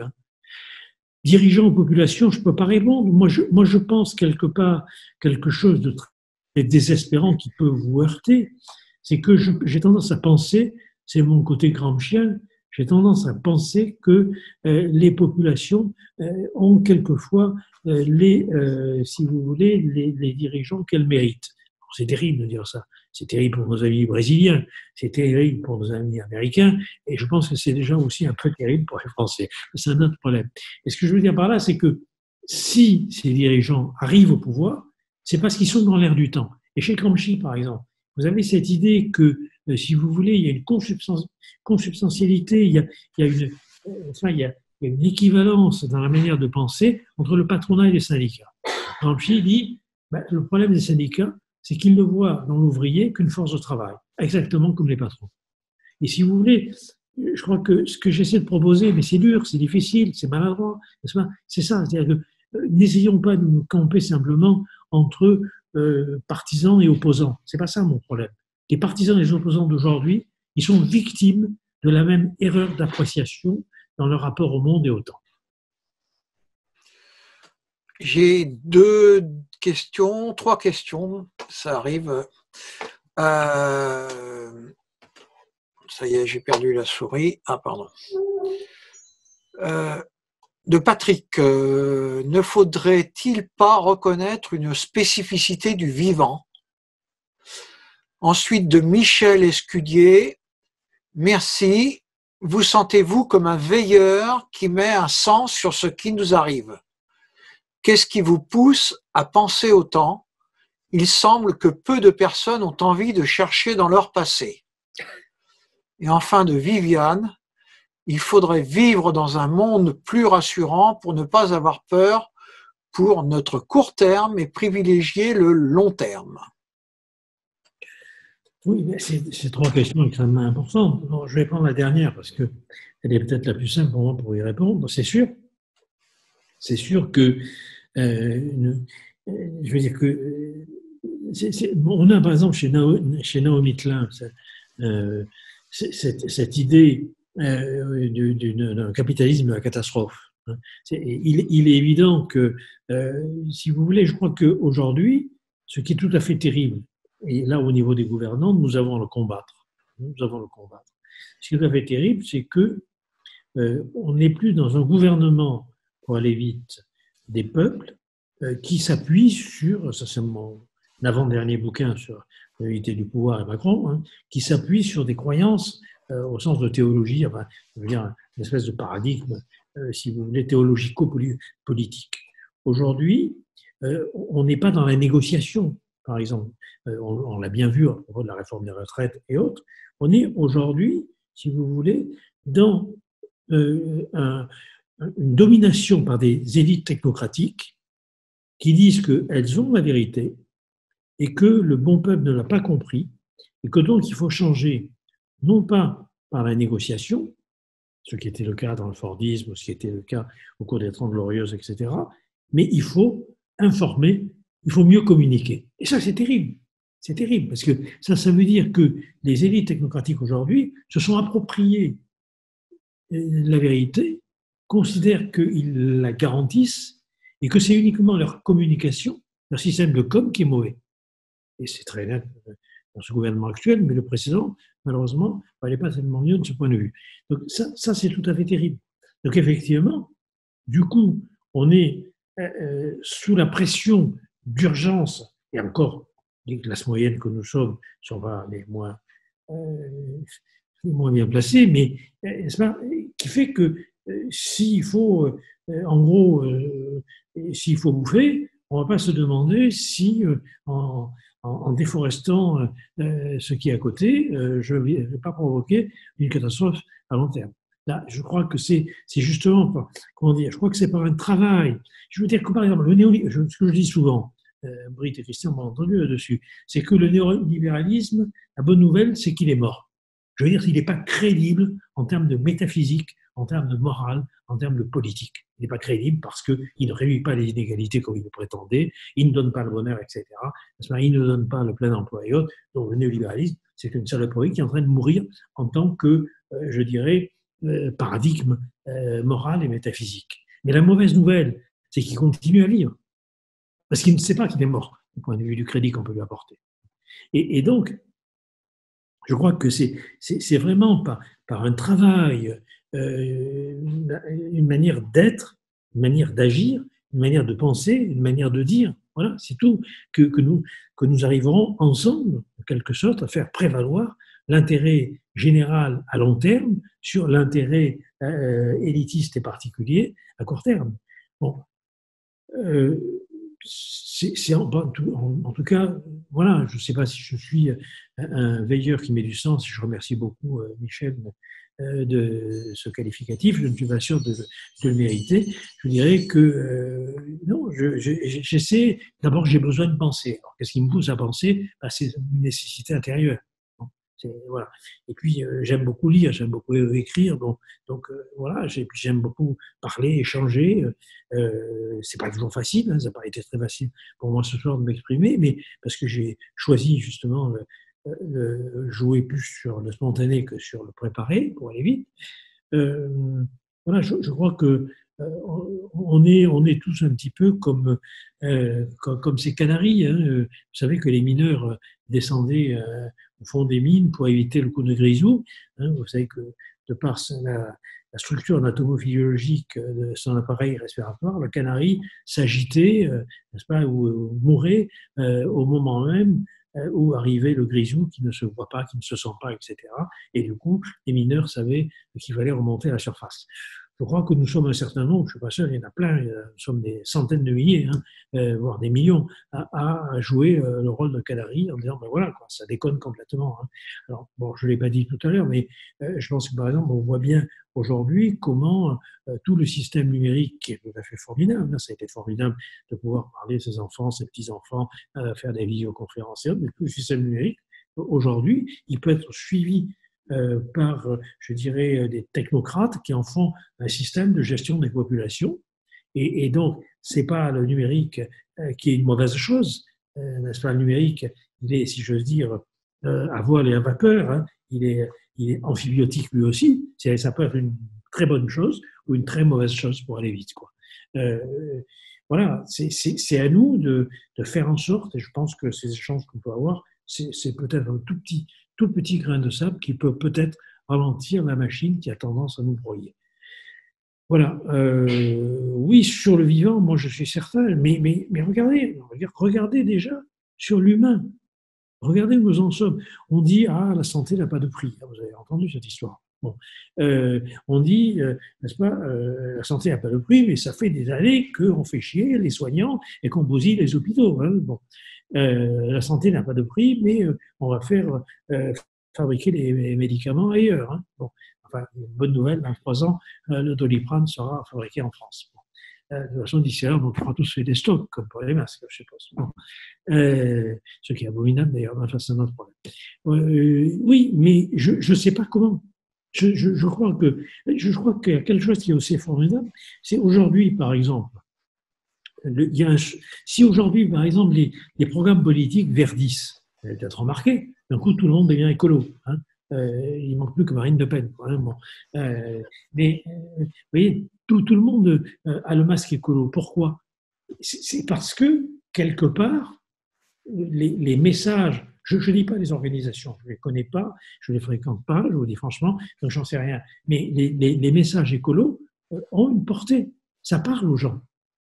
Ils ont parfaitement conscience qu'ils bouffent de la merde. Ils ont parfaitement conscience qu'ils sont pris dans un système qui ne les respecte pas, qui ne respecte pas leur dignité, qui ne respecte pas leur liberté. L'utopie, à mon avis, c'est moins du côté de la croissance que du côté de la liberté. Quand je parlais du progrès, bon, là vous le verrez dans le bouquin, si vous le lisez, la question du vrai progrès. Le vrai progrès, il n'est pas du côté de accroître la domination sur le monde. Le vrai progrès, il est du côté de accroître les conditions de création de liberté.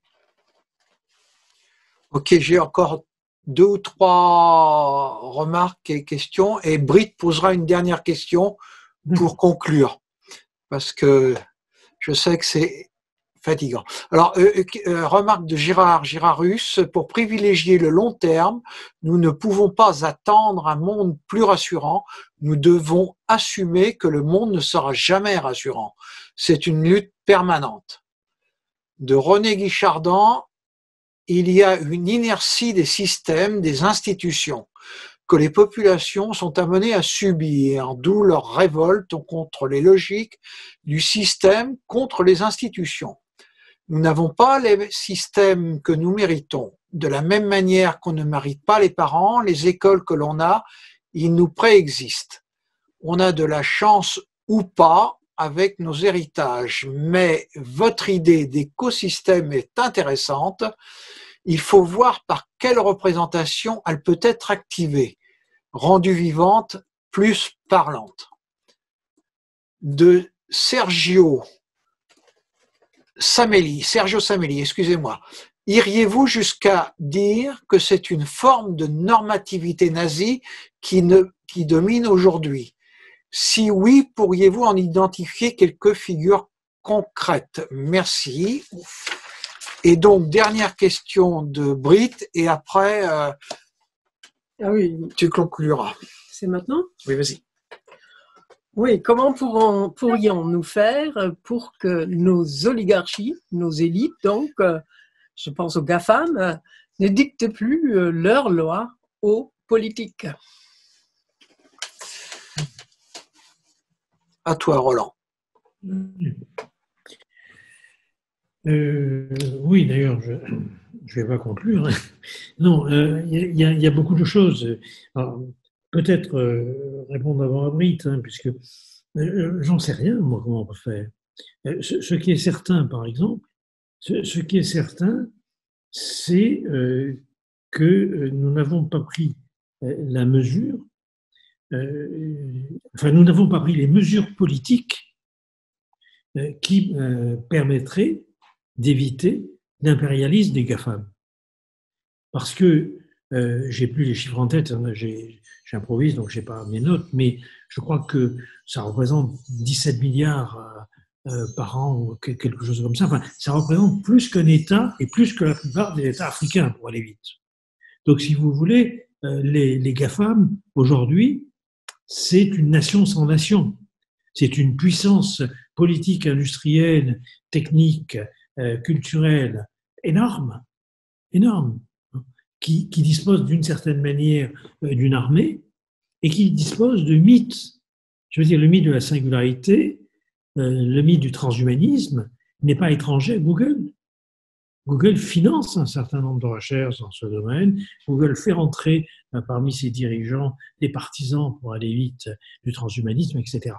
Donc, pour faire vite et pour faire simple, pour répondre à Britt, je crois que aujourd'hui, nous avons laissé se développer un État sans nation, purement virtuel, d'une certaine manière, et matériel aussi, mais aux frontières, disons pas, je m'explique, aux frontières purement virtuelles, pour aller vite, qui est en mesure de faire la loi. Et quand un pays essaie d'imposer des taxes, vous avez vu combien il est difficile qu'ils puissent les maintenir face aux forces de frappe militaire, quasiment, financière, bien sûr, des GAFA. Donc, ça me permet peut-être de rebondir sur d'autres questions qui ont été posées. Pour moi, vous l'avez sans doute compris, la solution, elle est nécessairement politique au sens culturel. Hein. Pour moi, je suis très proche de Gramsci, n'est-ce pas ? Le politique, c'est la culture. Hein. Bon. Alors, comment, je reviendrai sur deux autres questions, mais comment est-ce qu'on peut faire ? Ben d'abord, on peut faire comme on peut. Et je viens de redire, encore une fois, non, mais je viens de le redire dans l'ouvrage, vous le verrez, ma conception de l'utopie, qui s'inspire de Walter Benjamin, montre bien que je n'ai pas de programme à vous offrir. Je n'ai pas de solution à vous proposer. Je n'ai pas, si vous voulez, de projet à vous proposer. J'ai une position éthique qui est celle dont parle Foucault, par exemple, par rapport aux Lumières, par rapport au défi des Lumières pour aller vite. Cette position éthique est de dire nous devons nous emparer de toute occasion et transformer cela en opportunité pour modifier quelque chose, justement, de notre vision du monde et du vivant. Alors, je ne sais pas comment on va pouvoir faire marquer la spécificité du vivant, mais je suis persuadé que nous aurons tout à l'heure, demain, après-demain, des occasions de dire là, il ne faut pas y toucher. Nous nous mobilisons. Je ne sais pas si vous avez vu comme moi cette vidéo qui a un peu tourné sur Facebook de policiers qu'on avait envoyés face aux manifestants des soignants, manifestation des soignants, qui étaient en blouse blanche, et qui vont déposer leur casque et applaudir les soignants. Il y a là quelque chose qui est émouvant. Moi, ça m'a presque ému aux larmes, je dis franchement. Ça, pour moi, l'utopie, elle est là. Elle est là, l'utopie. Elle n'est pas de dire tous ensemble, policiers, soignants, ouvriers, etc., retrouvons-nous. Non, c'est pas ça. Spontanément, à un moment donné, il y a une rencontre très forte, très symbolique. Je ne sais pas si je suis clair. Et ça me permet de faire le lien avec une autre question qui est très difficile et je ne vais pas pouvoir y répondre en détail, de Sergio Sarnelli, n'est-ce pas ? C'est, oui, il y a des formes de normativité nazie aujourd'hui, mais le problème, c'est que nous ne sommes pas à même de les identifier. Elles circulent. Par exemple, la pensée, si vous voulez, technico-économique, ce que j'appelle le rationalisme économique morbide, n'est-ce pas, qui transforme, si vous voulez, le vivant en marchandise, c'est quelque chose dans un certain totalitarisme. Parce que bien sûr que, de toute façon, le modèle d'un marchandise s'est emparé bien avant des nazis, n'est-ce pas, des visions du monde. C'est pas ça. Mais dans un certain, je pense que ce monopole de la pensée, par exemple, ce développement, ça a été très bien repéré par Chapoutot, ce développement des agences technocratiques qui viennent doubler, si vous voulez, les services étatiques. Bonsoir. Donc, c'est cette manière de confier, si vous voulez, à des agences technocratiques la parole et le pouvoir du parti qui a conquis le gouvernement, ça pour moi, c'est quelque chose, si vous voulez, qui est du côté justement d'un façonnage de la population, un façonnage de la société par, je dirais, ce type d'agence. Bon, je ne sais pas si je suis très clair. Je pense que la position que nous pouvons avoir à la question des migrants, qui à mon avis est une question extrêmement douloureuse, qu'on ne peut pas traiter simplement, et soit avec les meilleures intentions du monde, soit avec les pires, je crois que c'est très compliqué. Mais la manière dont nous fonctionnons avec une manière de considérer qu'il y a des hommes superflus. Il y a des hommes dont nous ne voulons pas et qui sont superflus dans notre monde. Et si nous avons cette manière de les appréhender comme ça, c'est parce qu'ils nous renvoient en miroir l'image d'un futur que nous craignons. C'est-à-dire que dans l'effondrement des sociétés, dans l'effondrement des civilisations, vous avez, n'est-ce pas, de manière massive, cette migration des populations. Et voilà.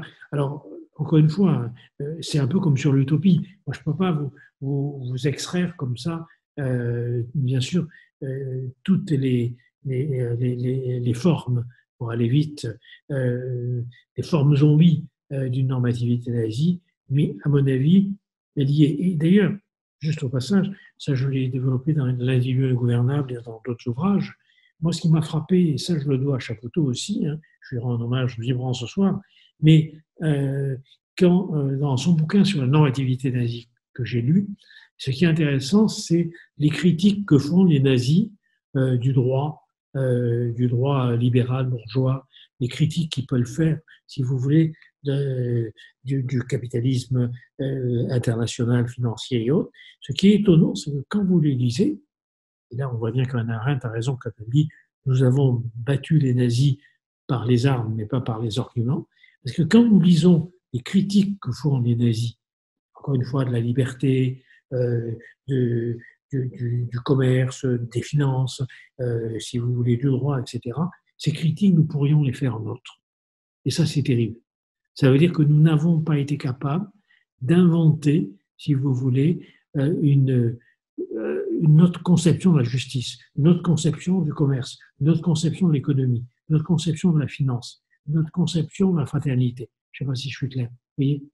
Alors, bien sûr, on sait bien que les nazis, ils ont fait ces critiques-là, mais ça ne les a pas empêchés d'oublier qu'ils avaient fait ces critiques-là pour se comporter de la manière même dont qu'ils dénonçaient. Ça a été très bien montré par un très bon roman qui est celui d'Éric Vuillard, à l'ordre du jour, n'est-ce pas ? À un moment donné, ils font alliance avec le diable, c'est-à-dire avec la finance internationale, avec les capitalistes industriels, et à ce moment-là, ils ne vont plus dénoncer, comme le faisaient les syndicats éclairiens, hein, ils ne vont plus dénoncer le capitalisme financier international, ils vont dénoncer le capitalisme financier juif. Ils ont fait glisser les choses pour pouvoir, en quelque sorte, justifier le nouveau pacte qu'ils passent avec les grandes puissances allemandes et internationales aussi. Voilà. Donc, je ne sais pas si je suis clair, si vous voulez. Oui, pardon. Ce que je voudrais dire, simplement pour terminer, c'est ça, c'est-à-dire qu'en gros, moi j'ai fait un travail, bon, vous l'avez compris, les historiens comptent beaucoup pour moi, on n'a pas parlé de Vernant ou de Gernet, etc., on peut en parler aussi, les historiens comptent beaucoup pour moi, c'est peut-être pour ça aussi que je cite beaucoup Chapoutot, parce qu'ils me permettent non pas de m'intéresser au passé tel qu'il a été, hein, j'ai donné 50 ans dans ce domaine-là, mais ils me permettent de comprendre le monde et en comprenant le monde, d'avoir, si vous voulez, cette conviction intime que nous ne pourrons changer que à partir justement de situations très locales, très, si vous voulez, partielles, très fragmentaires, mais dont il faut se saisir pour dire là, ça c'est inacceptable. C'est inacceptable, par exemple, que maintenant, il y ait cette mascarade du Ségur après avoir héroïsé les soignants, en oubliant qu'on les avait fait matraquer quelques semaines auparavant. Enfin, c'est un autre problème. Vous voyez ? Donc, je crois qu'il faut vraiment se saisir. C'est inacceptable. Le programme que fait Blanquer est inacceptable. C'est un totalitarisme que je refuse. La manière dont il s'est entouré d'un conseil scientifique composé uniquement de scientistes et de positivistes, en oubliant justement les enseignants sur le terrain, en oubliant les sciences humaines et sociales, en oubliant, si vous voulez, tout ce qui est qualitatif, c'est inacceptable, c'est un scandale. La manière dont ils transforment les enseignants en machines numériques, c'est inacceptable. Donc je crois que c'est sur des points comme ça qu'on peut se battre. C'est inacceptable la manière dont on a transformé les universités, n'est-ce pas, une espèce de parking pour certaines, n'est-ce pas, de parking avant l'Agence pour l'emploi. Et c'est inacceptable d'avoir fait des universitaires dont je m'honore d'être. Pour moi, l'université, c'était très important. N'est-ce pas, inacceptable d'avoir fait de ces universitaires, n'est-ce pas, des espèces d'ouvriers spécialisés chargés sur les chaînes automatiques de production d'articles, à essayer de fourguer des articles que personne ne lit, 85% des publications scientifiques ne sont pas lues, n'est-ce pas, de les fourguer à des revues qui sont soi-disant internationales parce qu'elles sont anglo-américaines. C'est inacceptable. C'est inacceptable de recruter des universitaires pour qu'ils publient des articles alors qu'ils ne sont pas capables de faire un cours en français, qu'ils ne sont pas capables de s'intéresser à la matière qu'ils enseignent et à l'état de leurs étudiants. Donc je crois que c'est sur des points comme ça, et pour terminer, c'est là que je terminerai, pour moi, la démocratie, elle doit aujourd'hui s'inventer sur les lieux de travail. C'est sur les lieux de travail que nous devons inventer une autre manière de penser le monde.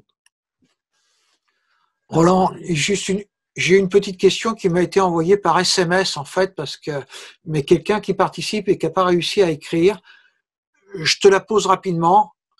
Face aux anciens logiciels de pensée qui ne permettent pas de penser et de faire le nouveau monde, que pensez-vous de la nostalgie utopique de Michael Lowy et Walter Benjamin, entre autres romantiques et autres romantiques révolutionnaires?